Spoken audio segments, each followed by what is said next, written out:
Yep. but upon the changes, you were able to put a property under contract. So let's touch base upon that. The name of the that's Brenda, right? Yeah, Brenda. Yep. Yeah, Brenda. that one I mean, we got the lead in, and Yep. then I think first call pretty much we processed her, found out property conditions, and then offered What her. was the motivation? What was the motivation of this lady to go out and sell? You know, I'm not too spun up on that one. Alfonso, can you chime in at all? Hmm. So she just wanted to get rid of the property. Yeah, pretty much. Yeah, Kyle's. Relocating. Yeah, pretty Right. sure she lived out of state. So it took you 1 day to close this? Yeah, within a couple. Yeah, from when the lead came in, we got right on the phone with her, and then Like 1 week, more or less? less than that. Yeah. I'll say like 3 days, I can tell. Right. What type of offers did Kyle used here? What was his actual strategy to go out and close this lady? Well, just really finding out what she needed, why this house was a burden to her, and then we ended up just locking her up in that. Really, Yeah. just kind of finding out what the situation was, and Hmm. then we know where we had to be on the offer price, and Yeah. she was happy with it. This, during the sales process, as maybe you don't have that quite correct information, but do you know how was from the discovery call until the closing? Was it easy or it was a difficult person to talk to? Yeah, no, I think she was a pretty easy person to talk to. Open-minded. Yeah, All right.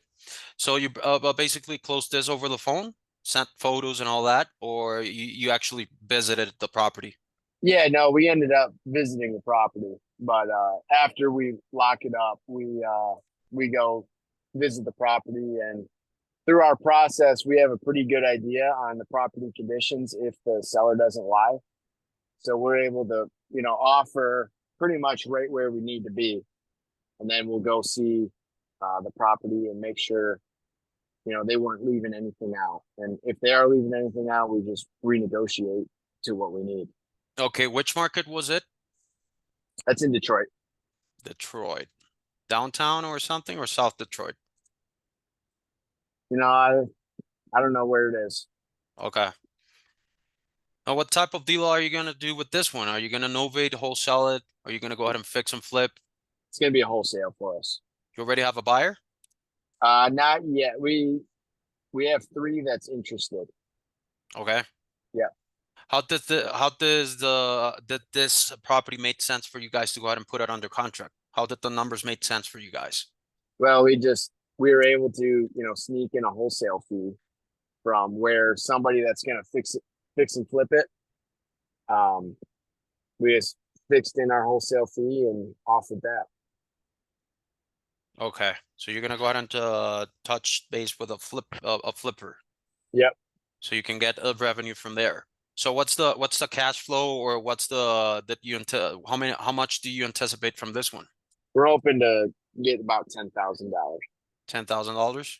Yep. One last question that I always ask. What is your what is your advice to all investors that are actually struggling doing this business, that are not being able to go ahead and close deals?